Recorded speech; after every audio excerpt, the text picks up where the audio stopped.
അടിവാരത്തിൽ കടന്ന ഒരു ടീമിനെ നോക്കുവാണെങ്കിൽ സഞ്ജു സാംസണും ജിമ്മി ഓട്ടനും കൂടെ ചേർന്ന് കരം പിടിച്ച് ഒരു പടി മുമ്പിലോട്ട് ഉയർത്തുന്നു. 10ാം സ്ഥാനത്ത് കടന്ന ഒരു ടീമായിരുന്നു. ഇനിയും നോക്കുവാണെങ്കിൽ ഇതിലോട്ട് താഴോട്ട് പോകാൻ പറ്റത്തില്ല, ഭൂമി തുറന്ന് താഴോട്ട് അങ്ങ് പോകണമായിരുന്നു.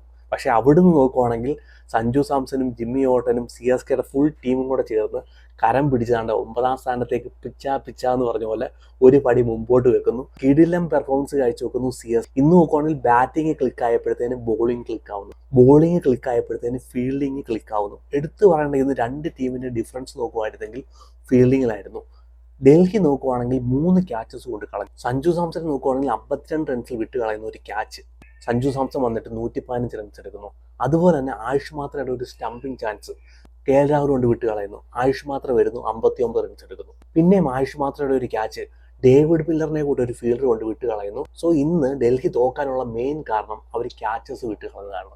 എന്നാൽ സി എസ് കെയിലോട്ട് പോകുമ്പോഴത്തേനും ഫീൽഡിങ് നോക്കുവാണെങ്കിൽ ഒരു പ്രത്യേക ഒരു എനർജി ആയിരുന്നു, ഒരു കംപ്ലീറ്റ് എനർജി ഫീൽഡിങ്ങിനകത്ത് കാണാൻ കഴിഞ്ഞു. ബ്രില്യൻ്റ് ആയിട്ടുള്ള ഒരു ഫീൽഡിംഗ് ആയിരുന്നു. എങ്ങനെ പോലും ഒരു 15 റൺസ് ഫീൽഡിങ്ങിനകത്ത് ഇവർ സേവ് ചെയ്തിട്ടുണ്ട്. അതുപോലെ തന്നെ സർഫാസ് ഖാൻ പിടിച്ച ഒരു ഫ്ലൈയിങ് ക്യാച്ച്, അക്ഷർ പട്ടേലിന്റെ ഒരു ക്രൂഷ്യൽ ആയിട്ടുള്ള ഒരു ക്യാച്ച്, അതുപോലെ തന്നെ അഖിൽ ഹുസൈൻ അല്പം പുറയിലോട്ട് പോയി പിടിച്ച ഒരു ക്യാച്ച്. സോ ഇന്ന് സി എസ് കെ ജയിക്കാനുള്ള മെയിൻ കാരണം ഇവർ ഫീൽഡിംഗ് ആയിരുന്നു. പിന്നെ എടുത്തു പറയേണ്ട ബോളിംഗ് പെർഫോമൻസ് ആയിരുന്നു. തല്ലുകൊടികളെന്നും ചെണ്ടയെന്നും വിളിച്ച ഒരു ടീമായിരുന്നു ഇന്നത്തെ ഒരു ബോളിംഗ് പെർഫോമൻസ്. നോക്കിക്കേ, പിടിച്ചു വെക്കുന്നു. റെഡ് സോയിൽ പിച്ചായിരുന്നു, ഒരു ഫ്ലാറ്റ് ആയിട്ടുള്ള പിച്ചായിരുന്നു. സി എസ് കെക്ക് ടോസ് നഷ്ടപ്പെടുന്നു. 212 റൺസ് എൻ്റെ ഒരു അഭിപ്രായത്തിൽ വലിയൊരു സ്കോർ അല്ലായിരുന്നു, ചേസ് ചെയ്യാൻ പറ്റിയ ഒരു സ്കോറായിരുന്നു. കാരണം ഡ്യൂ ഉണ്ടായിരുന്നു, റെഡ് സോയിൽ ആയിട്ടുള്ള ഒരു പിച്ചായിരുന്നു, ഒരു ഫ്ലാറ്റ് ആയിട്ടുള്ള ഒരു പിച്ചായിരുന്നു. എങ്ങനെ പോയാലും ഒരു 20 റൺസ് ഷോർട്ടായിരുന്നു സി എസ് കെ സംബന്ധിച്ചിടത്തോളം. എന്നിരുന്നാലും ഇവരുടെ ബോളിംഗ് വെച്ചിട്ട് ഇവർക്ക് അത് ഡിഫെൻഡ് ചെയ്യാൻ കഴിഞ്ഞു.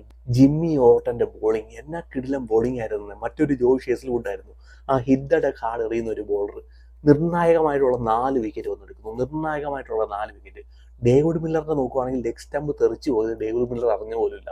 അത്ര കിടിലനായിട്ടുള്ള ബോളിംഗ് ആയിരുന്നു. ആ ഒരു 6 മീറ്റർ 7 മീറ്ററിനകത്ത് ആ ഒരു ഹാർഡ് ലെഗ് ഡെലിവറി, അതുപോലെ തന്നെ സമീർ റിസ്വിക്കെതിരെ എറിഞ്ഞ ഒരു ഹാർഡ് ലെഗ് ഡെലിവറി, ക്രൂഷ്യൽ ആയിട്ടുള്ള ഒരു വിക്കറ്റ്. അതുപോലെ തന്നെ സ്റ്റബ്സ്, അതും ഡെത്ത് ഓവറിനകത്ത്. കഴിഞ്ഞ കളി നോക്കുവാണെങ്കിൽ ടിം ഡേവിഡ് ജിമ്മി ഓട്ടനെ എടുത്തിട്ട് അലക്കുമായിരുന്നു. ഡെത്ത് ഓവറിനകത്ത് എറിയാനേ അറിയത്തില്ലായിരുന്നു. ഇന്ന് നോക്കുവാണെങ്കിൽ 19ാമത്തെ ഓവർ ബ്രില്യൻ്റ് ആയിട്ട് ബോൾ ചെയ്യുന്നു. വൈഡ് യോക്കർ എറിയുന്നു, സ്ലോ ബോൾ എറിയുന്നു. സ്റ്റബ്സ് നോക്കുവാണെങ്കിൽ 10 ബോളിൽ നിന്ന് 30 റൺസ് മതിയായിരുന്നു. ഈസി ആയിട്ട് സ്റ്റബ്സിന് അവിടെ കളി തിരിക്കാൻ പറ്റുമായിരുന്നു. സ്റ്റബ്സിന്റെ വിക്കറ്റ് വൈഡ് യോക്കർ എറിഞ്ഞിട്ട് സ്റ്റബ്സിന്റെ വിക്കറ്റ് എടുക്കുന്നു. കിടിലം ബോളിംഗ് പെർഫോമൻസ്. എന്തിനാണോ എന്തോ ഗുർബനീത് സിംഗിനെ കൂടെ ഒരു ബോളർ ഉള്ളപ്പോഴത്തേന് മാച്ച് ആൻഡ് ടീമിലോട്ട് എടുത്തിട്ടത്. എന്നാ മനോഹരമായിട്ടാണ് ഗുർബനീത് സിംഗ് വന്ന് ബോൾ എറിഞ്ഞത്. ആ ഹിറ്റടക്ക് എറിയുന്ന ഒരു ബോളർ. അക്ഷർ പട്ടേലിന്റെ വിക്കറ്റ് വന്നെടുക്കുന്നു, ക്രൂഷ്യൽ ആയിട്ടുള്ള വിക്കറ്റ് എടുക്കുന്നു. ചെണ്ടാന്ന് വിളിച്ച് കളിയാക്കിയവർക്ക് എന്തായാലും ഇന്നും ബോൾ കൊണ്ട് പെർഫോമൻസ് ചെയ്തു സി എസ് കെ. 23 റൺസിന് സി എസ് കെ വിജയിപ്പിക്കുന്നു സി എസ് കെയുടെ ബോളർമാര്. കിടിലം ബോളിംഗ് പെർഫോമൻസ്. അതുപോലെ തന്നെ എടുത്തു പറയേണ്ടത് ബാറ്റിംഗ് ആണ്. സഞ്ജു സാംസന്റെ തോളിലേറി ഇന്ന് നോക്കുവാണെങ്കിൽ സി എസ് കെ ജയിച്ചു കയറി. 115 റൺസ് എടുക്കുന്നു, 4ാമത്തെ സെഞ്ചുറിയാണ്. 400 സിക്സ് അടിച്ചു. T20 ഇന്റർനാഷണലിനകത്ത് 400 സിക്സ് അടിച്ചു. അതുപോലെ തന്നെ നോക്കുവാണെങ്കിൽ ചെപ്പോക്കിലെ ഏറ്റവും ഉയർന്ന സ്കോർ, ചെപ്പോക്കിലെ ഉയർന്ന സ്കോർ നോക്കുവാണെങ്കിൽ കേവലം 26 റൺസ് ആയിരുന്നു. അത്രയ്ക്ക് മോശം ഒരു റെക്കോർഡായിരുന്നു ചെപ്പോക്ക് ഗ്രൗണ്ടിൽ. പക്ഷേ ഇതെല്ലാം തിരുത്തുന്നു. എന്തായിരുന്നു വേൾഡ് കപ്പിൽ അവസാനത്തെ 3 കളിയിൽ കാഴ്ചവെച്ച് അതേ ഫോം നോക്കുവാണെങ്കിൽ ഇന്നത്തെ കളിയിൽ കാഴ്ചവെക്കുന്നു സഞ്ജു വിശ്വനാഥ് സാംസൺ. ഫസ്റ്റ് ബോൾ തന്നെ ആ ഡ്രൈവ് അടിച്ചപ്പോഴത്തേനെ മനസ്സിലായി ഇന്ന് നല്ല ഫോമിലാണ്, നല്ല കൺട്രോളിലാണെന്ന്. കഴിഞ്ഞ കളിയിലൊക്കെ മിസ്റ്റേക്ക് ഒന്നും ആവർത്തിച്ചില്ല. റൂം കണ്ടെത്താൻ വേണ്ടി ലെഗ് സൈഡിലോട്ട് മാറിയതേ ഇല്ല. കറക്റ്റ് ആയിട്ടുള്ള ഫുഡ് വർക്ക് കൊണ്ടുവരുന്നു, കറക്റ്റ് ആയിട്ടുള്ള കൺട്രോൾ ആയിട്ടുള്ള ഇന്നിങ്സ് ആയിരുന്നു. സഞ്ജു സാംസന്റെ മിക്കുള്ള ട്രേഡ് മാർക്ക് ഷോട്ടുകൾ ഇന്ന് കാണാൻ കഴിഞ്ഞു. മുകേഷിനെ നോക്കുവാണെങ്കിൽ ആ ഒരു സ്ട്രേറ്റ് ഡ്രൈവ് അടിച്ചത്, ലുങ്കി നെങ്കിടി നോക്കുവാണെങ്കിൽ ആ ഗൈഡഡ് ഷോട്ട് അടിച്ചത്, നടരാജനെ അടിച്ച് 2 സിക്സ് മിഡ് വിക്കറ്റിന്റെ മണ്ടയിലൂടെ. അതുപോലെ തന്നെ സ്പിന്നർമാരെ വിട്ടില്ല. അക്ഷർ പട്ടേലിനെതിരെ ഒരു മാച്ചപ്പ് ഉണ്ടായിരുന്നു, എന്നാൽ അക്ഷർ പട്ടേലിനെ അടുപ്പിച്ച് 2 ബോൾ എക്സ്ട്രാ കവറിന് മണ്ടയിലൂടെ അടിച്ച് 2 ബൗണ്ടറി. അതുപോലെ തന്നെ കുൽദീപ് യാദവിനെ എക്സ്ട്രാ കവറിന് മണ്ടയിലൂടെ അടിച്ച് ഒരു 6. കിടിലം ബാറ്റിംഗ് പെർഫോമൻസ് കാഴ്ചവെക്കുന്നു സഞ്ജു സാംസൺ. എന്തായിരുന്നു സി എസ് കെ ആഗ്രഹിച്ചത്, എന്തായിരുന്നു സി എസ് കെ ടീമിന് വേണ്ടിയിരുന്നത്, അത് സഞ്ജു സാംസൺ ഇന്ന് ഡെലിവർ ചെയ്യാൻ കഴിയുന്നു. സഞ്ജു സാംസന്റെ തോളിലേറി നോക്കുകയാണെങ്കിൽ സി എസ് കെ വിജയിപ്പിക്കുന്നു. ഒരു ഫൈറ്റ് ചെയ്യാനുള്ള ഒരു ടോട്ടല് സഞ്ജു സാംസൺ കണ്ടെത്തുന്നു. കിടിലം ബാറ്റിംഗ് സഞ്ജു വിശ്വനാഥ് സാംസൺ. വിമർശിച്ചവർക്കെല്ലാം ഇന്ന് നോക്കുകയാണെങ്കിൽ സഞ്ജു സാംസൺ ബാറ്റ് കൊണ്ട് മറുപടി കൊടുത്തു. അതുപോലെ തന്നെ എടുത്തു പറയേണ്ട മറ്റൊരു പേരാണ് ആയുഷ് മാത്രയുടെ ബാറ്റിംഗ്. ആയുഷ് മാത്ര നോക്കുവാണെങ്കിൽ റിട്ടയർ ഔട്ടായിട്ട് തിരിച്ചു ഒളിപ്പിച്ചുവെങ്കിൽ ആ ഒരു പാർട്ണർഷിപ്പ് ഉണ്ടായിരുന്നു. 113 റൺസിന്റെ ഒരു പാർട്ണർഷിപ്പ് 63 ബോളിനകത്ത് ഒരു ക്രൂഷ്യൽ ആയിട്ടുള്ള ഒരു പാർട്ണർഷിപ്പ് ആയിരുന്നു. ഇന്ന് നോക്കിയ ഡൽഹിയും സി എസ് കെയും തമ്മിലുള്ള വ്യത്യാസം എന്ന് പറഞ്ഞാൽ ഡൽഹി നോക്കുവാണെങ്കിൽ റൺസിൽ മുമ്പിലായിരുന്നു. 4 ഓവറിനകത്ത് 50 റൺസ് ഉണ്ടായിരുന്നു. പക്ഷേ 6 ഓവർ കഴിഞ്ഞപ്പോഴത്തേന് അവരുടെ 3 വിക്കറ്റ് നഷ്ടപ്പെട്ടു. അതാണ് ഡൽഹി ഇന്ന് പരാജയപ്പെടാനുള്ള കാരണം. അവരുടെ കയ്യിൽ വിക്കറ്റ് ഇല്ലായിരുന്നു. പക്ഷേ CSKയിലോട്ട് വരുവാണെങ്കിൽ അല്പം സ്ലോ ആയിട്ട് കളിച്ചു, അതിലോട്ട് വരാം. പക്ഷേ അവരുടെ കയ്യിൽ വിക്കറ്റ് ഉണ്ടായിരുന്നു. ലീഗിൽ നോക്കുവാണെങ്കിൽ ഒറ്റ ഒരു വിക്കറ്റേ പോയിട്ടുള്ളൂ. ആയുഷ് മാത്രയുടെ വിക്കറ്റ് നോക്കുവാണെങ്കിൽ റിട്ടയർ ഔട്ടായിട്ട് കയറി പോയതാണ്. സോ അതുകൊണ്ട് ഒറ്റ ഒരു വിക്കറ്റേ പോയിട്ടുള്ളായിരുന്നു. റൺസ് അല്പം കുറവായിരുന്നെങ്കിൽ 10 റൺസ് മെയിൻറ്റെയിൻ ചെയ്യുന്ന ഒരു ബാറ്റിംഗ് പെർഫോമൻസ് കാഴ്ചവെക്കുന്നു. ടീമിനെ വിജയിപ്പിക്കാൻ CSKയുടെ ബാറ്റിങ്ങിനായി. പിന്നെ അവരുടെ ക്യാപ്റ്റൻ ഋതുരാജ് ഗൈക്വാഡിന്റെ ഒരു പിടിയും കിട്ടുന്നില്ല. ഇന്ന് നോക്കുവാണെങ്കിൽ സ്ട്രഗിൾ ചെയ്യായിരുന്നു. ഞാൻ വിചാരിച്ചു ക്യാപ്റ്റൻസിയുടെ പ്രഷർ മാത്രമായിരിക്കും എന്ന് വിചാരിച്ചു. പക്ഷേ ക്യാപ്റ്റൻസിയുടെ പ്രഷറും ഉണ്ട്. അതുപോലെ ഫോമിന് വേണ്ടി നോക്കുവാണെങ്കിൽ ഋതുരാജ് ഗൈക്വാഡ് സ്ട്രഗിൾ ചെയ്യുകയാണ്. ഇന്നത്തെ ഒരു വിജയം ഋതുരാജ് ഗൈക്വാഡ് എത്രമാത്രം കോൺഫിഡൻസ് കിട്ടുമെന്നുള്ള കാര്യം അടുത്ത മത്സരത്തിൽ കണ്ടറിയാം. പക്ഷേ ഋതുരാജ് ഗൈക്വാഡ് റിയലി സ്ട്രഗിൾ ചെയ്യുമായിരുന്നു. നോക്കുവാണെങ്കിൽ 6 ഓവറിനകത്ത് സഞ്ജു സാംസൺ അടിച്ച 4 എന്ന് പറഞ്ഞാൽ 9 4. 6 ഓവറിനകത്ത് സഞ്ജു സാംസൺ അടിക്കുന്ന 9 4ആണ്. ഋതുരാജ് ഗൈക്വാഡ് അടിക്കുന്ന കേവലം ഒറ്റ ഒരു 4ആണ്. ഇന്ന് നോക്കുവാണെങ്കിൽ വേറെ ഏതെങ്കിലും ഒരു ടീം ആയിരുന്നെങ്കിൽ മേ ബി പണി കിട്ടിപ്പോയനെ. ഡൽഹിക്ക് പകരം മറ്റൊരു ടീം ആയിരുന്നെങ്കിൽ മേ ബി ഈ സ്കോർ ചേസ് ചെയ്ത് പോയനെ. ഡ്യൂ ഉണ്ടായിരുന്നു, അതുപോലെ തന്നെ റെഡ് സോയിൽ പിച്ചായിരുന്നു, ഒരു ഫ്ലാറ്റ് ആയിട്ടുള്ള ഒരു പിച്ചായിരുന്നു. പക്ഷേ ഋതുരാജ് ഗൈക്വാഡിന്റെ ബാറ്റിംഗ് നോക്കുവാണെങ്കിൽ 18 ബോളിൽ നിന്ന് 15 റൺസ്, കേവലം 83 സ്ട്രൈക്ക് റേറ്റ്.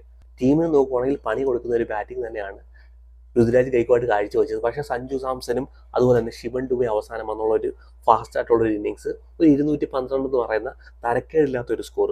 200 എന്ന് പറയുന്ന ഒരു സ്കോർ തന്നെ ആൾറെഡി ഒരു സ്കോർ ബോർഡ് പ്രഷർ ഉണ്ടാക്കും. സോ ആ ഒരു സ്കോർ ബോർഡ് പ്രഷർ ഉണ്ടാക്കാൻ സഞ്ജു സാംസന്റെ ബാറ്റിങ്ങിനും അതുപോലെ ആയുഷ് മാത്രയ്ക്കാണെങ്കിലും ശിവൻ ഡുബൈക്കാണെങ്കിലും കഴിഞ്ഞു. സോ തരക്കേടില്ലാത്ത ഒരു ബാറ്റിംഗ് പെർഫോമൻസ് കാഴ്ചവെച്ചു CSK. സോ അടുത്ത കളിയിൽ എൻ്റെ അഭിപ്രായത്തിൽ ആയുഷ് മാത്രമേ സഞ്ജു സാംസണും കൂടെ ഓപ്പൺ ചെയ്യുന്നതായിരിക്കും ഏറ്റവും നല്ലത്. ഋതുരാജ് ഗൈക്വാഡ് സാഹചര്യത്തിനനുസരിച്ച് നമ്പർ 3 വരിക. ഇനിയിപ്പോൾ അടിച്ച് കളിക്കേണ്ട ഒരു സാഹചര്യമാണെങ്കിൽ ഡിവാൾ ബ്രേവിസോ അല്ലെങ്കിൽ ശിവൻ ഡുബെ പറഞ്ഞു വിടുക. അല്ല വിക്കറ്റ് ഹോൾഡ് ചെയ്ത് കളിക്കേണ്ട ഒരു സാഹചര്യമാണെങ്കിൽ ഋതുരാജ് ഗൈക്വാഡ് വരിക. ഋതുരാജ് ഗൈക്വാഡ് റിയലി സ്ട്രഗിൾ ചെയ്യുകയാണ്. എന്തിനാണ് റിസ്ക് എടുക്കുന്നത് ഋതുരാജ് ഗൈക്വാഡ്? ആയുഷ് മാത്രം വരട്ടെ, ആയുഷ് മാത്രമേ സഞ്ജു സാംസണും കൂടെ ചേർന്ന് ഒരു ഓപ്പണിംഗ് നടത്തുന്നതായിരിക്കും CSK സംബന്ധിച്ചിടത്തോളം ഫ്യൂച്ചറിൽ അല്പം കൂടെ നല്ലത്. ഋതുരാജ് ഗൈക്വാഡിന്റെ സ്ട്രൈക്ക് റേറ്റ് ഞാനൊന്ന് പരിശോധിച്ചപ്പോഴത്തേന് 75 കളിയിൽ നിന്ന് 136 സ്ട്രൈക്ക് റേറ്റ് ഉള്ളത്. അതായത് ഇന്ത്യൻ ക്രിക്കറ്റ് ടീമിലോട്ട് T20 ടീമിലോട്ട് വരാൻ പറ്റിയ ഒരു സ്ട്രൈക്ക് റേറ്റ് ഋതുരാജ് ഗൈക്വാഡിന് കാണുന്നില്ല. ഒരു ടെസ്റ്റ് അല്ലെങ്കിൽ ODI പ്ലെയർ ആണ് ഗൈക്വാഡ്.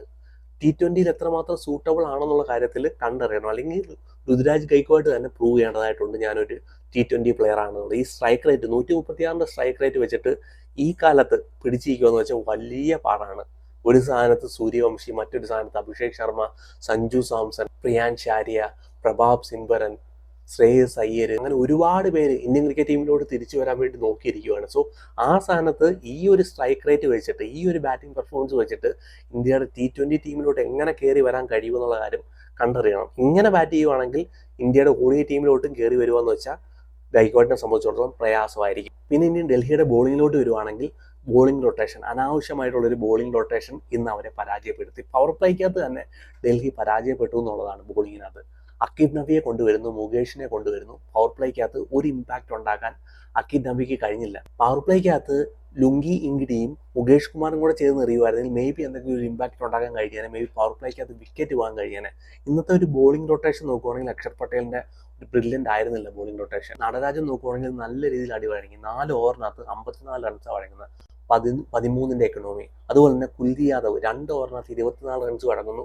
ഒരു ഇമ്പാക്റ്റ് ആയിട്ടുള്ള ഒരു ഓവർ കുൽദീപ് യാദവിനും നോക്കുവാണെങ്കിൽ എറിയാൻ കഴിഞ്ഞില്ല. ബോളിംഗ് നോക്കുവാണെങ്കിൽ തരക്കേടില്ലെന്ന് പറയാം. മുകേഷ് കുമാറും ലുങ്കി ഇംഗ്ഡിയും കൂടെ ചേർന്ന് ബ്രില്യൻ്റ് ആയിട്ട് ബോൾ ചെയ്തു. അവരാണ് ഈ റൺസിനെ പിടിച്ചു നിർത്തിയത്. അവരുടെ ഒരു 4 ഓവർ വളരെ ക്രൂഷ്യലായിരുന്നു. മുകേഷ് കുമാർ 4 ഓവറിനകത്ത് 37 റൺസ്. അതുപോലെ തന്നെ ലുങ്കി ഇംഗ്ഡി 4 ഓവറിനകത്ത് 41 റൺസ്. തരക്കേടില്ലാത്തൊരു ബോളിംഗ് പെർഫോമൻസ് നോക്കുവാണെങ്കിൽ അവർ കാഴ്ചവെച്ചു.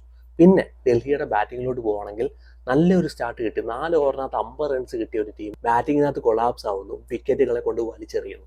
KL രാഹുൽ ഒരു മാച്ചപ്പ് ഉണ്ടായിരുന്നു ഖലീൽ അഹമ്മദുമായിട്ട്, അവിടെ വിക്കറ്റ് കൊണ്ട് വലിച്ചെറിയുന്നു KL രാഹുൽ. പത്തും നിസംഗ അവിടെ നോക്കുവാണെങ്കിൽ ഖലീൽ അഹമ്മദ് ഒരു ക്യാച്ച് കൊണ്ട് കളഞ്ഞതാണ്. അടുത്ത ബോൾ പിന്നെയും കൊണ്ട് ക്യാച്ച് കൊണ്ട് കൊടുത്തു. കിട്ടിയ ഒരു സ്റ്റാർട്ടിന് നോക്കുവാണെങ്കിൽ പത്തും നിസംഗയ്ക്ക് യൂട്ടിലൈസ് ചെയ്യാൻ കഴിഞ്ഞില്ല. അക്ഷർ പട്ടേൽ നോക്കുവാണെങ്കിൽ ഈ ഉടനീളം ക്യാപ്റ്റൻസി ഓക്കെയാണ്, ബോളിംഗ് ഓക്കെയാണ്, പക്ഷേ ബാറ്റിങ്ങിനകത്ത് നോക്കുവാണെങ്കിൽ സ്ട്രഗിൾ ചെയ്യുന്നു. ഇന്ന് നിതീഷാണ് നോക്കുവാണെങ്കിൽ പ്ലേയിങ് 11 ഇല്ലായിരുന്നു. സമീർ റിസ്വിയെ നോക്കുവാണെങ്കിൽ നമ്പർ 3 പറഞ്ഞു വിട്ടു. ആ ഒരു എഫക്റ്റ് ഉണ്ടാക്കാൻ സമീർ റിസ്വിക്കും കഴിഞ്ഞില്ല. ഇന്ന് നോക്കുവാണെങ്കിൽ അമ്പേ പരാജയമായിരുന്നു ഡൽഹി ടീമിനെ സംബന്ധിച്ചിടത്തോളം. ഒരുപാട് മാറ്റങ്ങൾ ബാറ്റിംഗ് ഓർഡറിനകത്ത് ചേഞ്ച് വരുത്തുന്നു, അതുപോലെ തന്നെ ബോളിംഗ് ഓർഡറിനകത്ത് ചേഞ്ച് വരുത്തുന്നു, അതുപോലെ തന്നെ ക്യാച്ചസ് കൊണ്ട് കളയുന്നു. അത് ഡൽഹി ടീമിനെ സംബന്ധിച്ചിടത്തോളം പണി വാങ്ങിച്ചു കൂട്ടും. കഴിഞ്ഞ കളി 1 റൺസിന് തോൽക്കുന്നു. ഈ കളി നോക്കുവാണെങ്കിൽ 23 റൺസിന് തോൽക്കുന്നു. സോ 2 കളി നോക്കുവാണെങ്കിൽ അടുപ്പിച്ച് ഇപ്പം ഡൽഹി തോറ്റു. CSK ടീമിനെ സംബന്ധിച്ചിടത്തോളം ഒരു പ്രതീക്ഷ നൽകുന്ന ഒരു വിജയം തന്നെയാണ് സഞ്ജു സാംസന്റെ ഫോം, ആയുഷ് മാത്രയുടെ ഫോം, അതുപോലെ തന്നെ ബോളിംഗ് ഡിപ്പാർട്ട്മെന്റ്. സോ ഹോമിൽ ജയിച്ചു കയറാൻ കഴിഞ്ഞു. വരുന്ന മത്സരങ്ങളിൽ ജയിച്ച് പ്ലേ ഓഫിലോട്ട് കടക്കാൻ CSK ടീമിനാവുമെന്ന് നമുക്ക് കാത്തിരുന്ന് കാണാം.